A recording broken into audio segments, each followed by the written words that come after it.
मुश्किल सीटों में कुंभलगढ़ की सीट भी आती है जो लगातार 2 बार से भारतीय जनता पार्टी जीत रही है। तो अब आपको नहीं लगता है कि अब वो समय आ गया है कि इन सीटों पर जल्द से जल्द फैसला हो जाए ताकि प्रत्याशी को पर्याप्त टाइम मिले? गांव में कोई किसी प्रकार का विकास नहीं हुआ। अब कुंभलगढ़ की जनता बदलाव चाहती है। कुंभलगढ़ में कांग्रेस किन मुद्दों पर चुनाव लड़ने जा रही है? बीजेपी के लोग हैं, हमने नज़र तो क्या बना रखी है, लेकिन वो उनके विरोध कर रहे हैं सुरेंद्र सिंह जी का।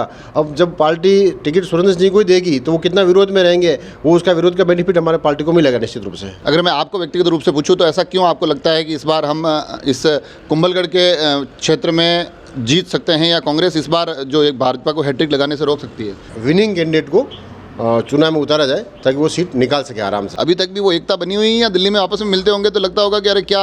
इन दिनों चुनावी माहौल में सबसे ज़्यादा चर्चा अगर मैं पिछले 3-4 दिन से देखूँ तो इस बात की होती है कि सूची कब आएगी। चाहे फिर वह भारतीय जनता पार्टी हो या कांग्रेस, दोनों में लिस्ट का इंतज़ार है।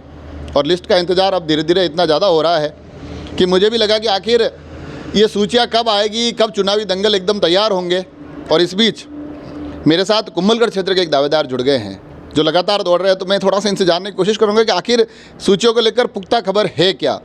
तो दिलीप सिंह जी, अभी इन दिनों तो दिल्ली कुंभलगढ़ चल रहा होगा। हाँ, हम सब अभी तो क्या है कि हम भी 2 दिन दिल्ली रह के आए थे जी। और कांग्रेस के जो सूची का जो इंतजार है हमारे यहाँ के कार्यकर्ताओं को, पहले हमारे खड़गे जी ने कहा था, राष्ट्रीय अध्यक्ष जी ने, कि 18 तारीख को हम सूची जारी कर देंगे। तो 18 की जगह हो सकता है कि वो 1-2 दिन लेट हो रही है। काफ़ी मंथन चल रहा है इस पर। हमारे राहुल जी, सोनिया जी, प्रियंका जी और ये जो स्क्रीनिंग कमेटी और CEC जो है कांग्रेस सेंट्रल इलेक्शन कमेटी, ये मिलकर के एक डिसीजन ले रही है कि विनिंग कैंडिडेट को चुनाव में उतारा जाए ताकि वो सीट निकाल सके आराम से। पर लगातार बताया जा रहा है कि कांग्रेस ने पहले कहा था कि हम मुश्किल सीटों पर थोड़ा जल्दी घोषित कर देंगे। मुश्किल सीटों में कुंभलगढ़ की सीट भी आती है जो लगातार 2 बार से भारतीय जनता पार्टी जीत रही है। तो अब आपको नहीं लगता है कि अब वो समय आ गया है कि इन सीटों पर जल्द से जल्द फैसला हो जाए ताकि प्रत्याशी को पर्याप्त टाइम मिले?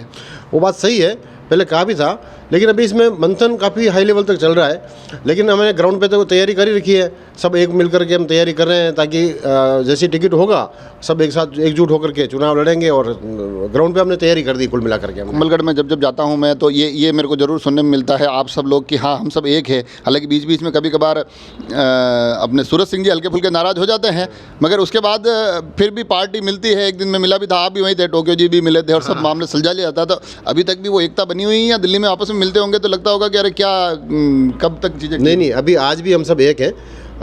कोई मतलब किसी को ही टिकट देगी पार्टी तो वो सब एक साथ मिलकर के चुनाव लड़ेंगे और एक साथ पूरी हेल्प करेंगे जो जिस पार्टी जिसको भी चुनाव में उतारेगी उसको। अगर मैं आपको व्यक्तिगत रूप से पूछूं तो ऐसा क्यों आपको लगता है कि इस बार हम इस कुंभलगढ़ के क्षेत्र में जीत सकते हैं, या कांग्रेस इस बार जो एक भाजपा को हैट्रिक लगाने से रोक सकती है?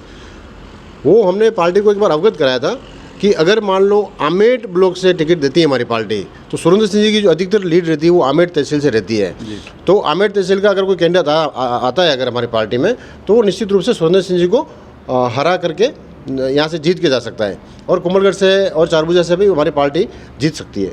लेकिन इस बार सुरेंद्र सिंह जी को जाग आ जाएंगे, उनको नहीं जीतने देंगे। उनका खुद का भी काफ़ी उनके पार्टी के लोग विरोध कर रहे थे, इस पर भी आप लोगों की नज़र बनी हुई है?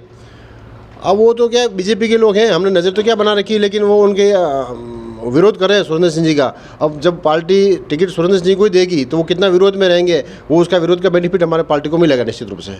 आप लोगों को ऐसी कोई विशेष मतलब योजना, क्योंकि दो फैक्टर पे काम होगा। जैसे ही टिकट वितरण होगा उसमें पहला फैक्टर तो भाई भाजपा की नाराजगी को कैसे पाले में लाए, तो उसके साथ साथ आप सभी साथी भी उस वक्त एक होकर रहें, या कोई अंदर खाने कहीं यूँ नहीं हो कि नुकसान की गुंजाइश हो जाए।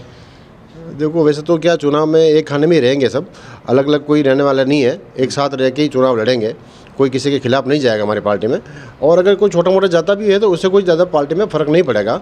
उसका बेनिफिट वापस हम बीजेपी में जो असंतुष्ट लोग हैं उनसे हमको मिलेगा इस चीज़ का। आखिर में मैं ये जानना चाहूँगा कि चुनाव, क्योंकि अब टिकट कभी भी घोषित हो सकते हैं, बहुत जल्द बताया जा रहा है कि सूचियाँ आने वाली है।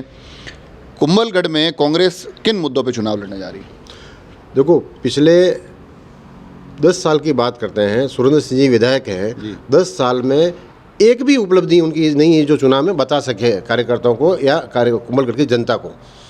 कुंभलगढ़ की जनता पानी से तरस थी, यहाँ पानी की बहुत बड़ी विकट समस्या थी, गांव में कोई किसी प्रकार का विकास नहीं हुआ।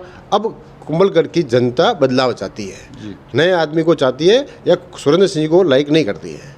तो कुल मिलाकर देखा आपने जो सूचियों की बात है, सूचियों की बात जो हम तक रह कर अलग अलग खबरों के माध्यम से आती है, तो हमने सोचा क्यों ना सीधे उन दावेदारों से जाए और उनसे पूछे कि आखिर मामला अटका कहाँ है।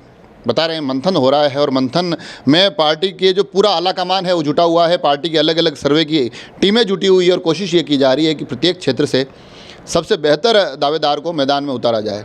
तो अब राजसमंद के जो अलग अलग विधानसभा क्षेत्र हैं, उन चारों विधानसभाओं में से मोटा मोटी माना जा रहा है कि जो नाथद्वारा और भीम क्षेत्र है, वहाँ के चेहरे जो दोनों विधायक हैं हालिया, वो बरकरार रहेंगे। तो निगाहें खुद ब खुद अब राजसमंद और कुंभलगढ़ की तरफ जाती है और इंतज़ार अब इस बात का कि कब ये सूचियों का पिटारा खुलेगा और ये पता चलेगा कि कांग्रेस अपना चेहरा किसको बनाने जा रही है। आप सभी लोग जुड़े रहे राजसमंद एक्सप्रेस से। धन्यवाद।